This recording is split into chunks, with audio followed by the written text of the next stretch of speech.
ನಮಸ್ಕಾರ ಸ್ನೇಹಿತರೆ, ಮಧು ಮಂಥನಕ್ಕೆ ಸ್ವಾಗತ. ಬಿಗ್ ಬಾಸ್ ಶೋ ಮುಕ್ತಾಯಕ್ಕೆ ಇನ್ನೇನು ಕೆಲವೇ ದಿನಗಳು ಬಾಕಿ ಉಳಿದಿವೆ. ಸದ್ಯಕ್ಕೆ ಮನೆಯೊಳಗಿದ್ದ 8 ಸ್ಪರ್ಧಿಗಳಲ್ಲಿ ಈ ವಾರ ಮತ್ತೋರ್ವ ಸ್ಪರ್ಧಿ ಮನೆಯಿಂದ ಆಚೆ ಹೋಗಲಿದ್ದಾರೆ ಅಂತಾನೆ ಎಲ್ರು ಭಾವಿಸಿದ್ರು. ಆದ್ರೆ ಅಂತಿಮವಾಗಿ ಈ ವಾರ ಬಿಗ್ ಬಾಸ್ ಬಿಗ್ ಟ್ವಿಸ್ಟ್ ಕೊಟ್ಟಿದ್ದಾರೆ. ಅದಕ್ಕೂ ಮುಂಚೆ ತುಕಾಲಿ ಹಾಗೂ ವರ್ತೂರ್ ಸಂತೋಷ್ ನಡುವೆ ನಡೆದ ಮಾತುಕತೆ ಏನು ಅಂತ ನೋಡೋಣ. ತುಕಾಲಿ ಸಂತು ಮತ್ತು ವರ್ತೂರ್ ಸಂತೋಷ್ ಬೀನ್ ಬ್ಯಾಗ್ ನಲ್ಲಿ ಕೂತು ನಮ್ಮಿಬ್ಬರಲ್ಲಿ ಒಬ್ಬರು ಹೊರಗೆ ಹೋಗುವುದು ಖಚಿತ ಎಂದಿದ್ರು. ಅದಕ್ಕೆ ತಕ್ಕಂತೆ ಪ್ರೋಮೋದಲ್ಲಿ ಸುದೀಪ್ ಕೂಡ ಇದೇ ಮಾತು ಹೇಳಿದ್ರು. Super Sunday with Kichcha Sudeep ಸಂಚಿಕೆಯ ಪ್ರೋಮೋವನ್ನ ಜಿಯೋ ಸಿನಿಮಾ ರಿಲೀಸ್ ಮಾಡಿತ್ತು. ಅದರಲ್ಲಿ ಕಿಚ್ಚ ಸುದೀಪ್ ಅವರು ವರ್ತೂರ್ ಸಂತೋಷ್ ಮತ್ತು ತುಕಾಲಿ ಸಂತು ಅವರೇ ನಿಮ್ಮಿಬ್ಬರಲ್ಲಿ ಒಬ್ಬರನ್ನ ಆಚೆ ಕಳಿಸುವ ಸಮಯ ಬಂದಿದೆ ಎಂದಿದ್ರು. ಈ ಮಾತನ್ನು ಕೇಳಿ ವರ್ತೂರ್ ಸಂತೋಷ್ ಮತ್ತು ತುಕಾಲಿ ಸಂತೋಷ್ ಕಣ್ಣೀರು ಹಾಕಿದ್ರು.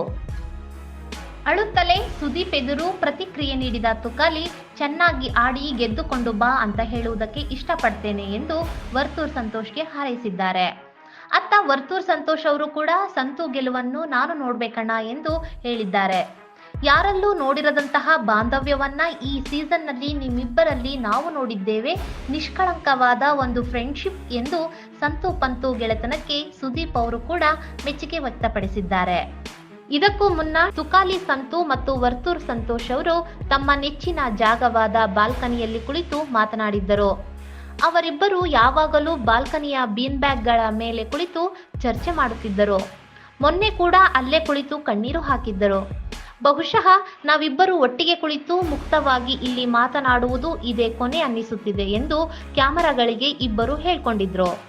ನಾವಿಬ್ರು ಎಷ್ಟೊಂದು ಮಾತನಾಡಿದ್ವಿ, ಎಷ್ಟೊಂದು ಚರ್ಚೆ ಮಾಡಿದ್ವಿ, ಅಳು ಬರ್ತಿದೆ ಎಂದು ತುಕಾಲಿ ಹೇಳಿದ್ರು. ಒಳ್ಳೆಯದು ಕೆಟ್ಟದ್ದು ಎಲ್ಲವನ್ನೂ ಇಲ್ಲಿ ಮಾತಾಡಿದ್ದೇವೆ. ನಾವು ಹೀಗೆ ಇರ್ತೇವೆ ಎಂದು ನಾವೇ ಅಂದ್ಕೊಂಡಿರ್ಲಿಲ್ಲ. ನಾವು ಕ್ಯಾಮರಾಗಳು ನೋಡುತ್ತಿವೆ ಎಂದು ಆಡ್ಲಿಲ್ಲ ಎಂದು ಹೇಳುತ್ತಲೇ ಭಾವುಕರಾಗಿ ವರ್ತೂರ್ ಸಂತೋಷ್ ಕಣ್ಣೀರು ಹಾಕಿದ್ರು. ನೀನು ಫಸ್ಟ್ ಹೋಗ್ತೀಯೋ ನಾನ್ ಫಸ್ಟ್ ಹೋಗ್ತೀನೋ ಗೊತ್ತಿಲ್ಲ, ನಮ್ ಜರ್ನಿ ಇಲ್ಲಿಗೆ ಮುಗಿಯುತ್ತಿದೆ ಎಂದು ತುಕಾಲಿ ಸಂತು ಕೂಡ ಅತ್ತಿದ್ರು. ಆಗ ತಕ್ಷಣವೇ ನಾನು ಹೋಗ್ತೇನೆ, ನೀನು ಅಳಬೇಡ ಎಂದು ವರ್ತೂರ್ ಸಂತೋಷ್ ಸಮಾಧಾನ ಮಾಡಿದ್ರು. ಕೊನೆಗೂ ಬಿಗ್ ಬಾಸ್ ಮನೆಯಿಂದ ವರ್ತೂರ್ ಸಂತೋಷ್ ಅವರು ಹೊರಗೆ ಹೋಗಲಿದ್ದಾರೆ ಅಂತಾನೆ ಎಲ್ರೂ ಅಂದ್ಕೊಂಡಿದ್ರು. ಆದ್ರೆ ಕೊನೆಯಲ್ಲಿ ತುಕಾಲಿ ಸಂತೋಷ್ ಹಾಗೂ ವರ್ತೂರ್ ಸಂತೋಷ್ ಇಬ್ರು ಉಳಿದುಕೊಂಡಿದ್ದು ಎಲ್ಲರಿಗೂ ಶಾಕ್ ಕೊಟ್ಟಂತೆ ಆಗಿದೆ. ಒಟ್ಟಾರೆ ಬಿಗ್ ಬಾಸ್ ಮುಂದೆ ಮತ್ತಷ್ಟು ರೋಚಕವಾಗಲಿದೆ ಅನ್ನೋದ್ರಲ್ಲಿ ಎರಡು ಮಾತಿಲ್ಲ.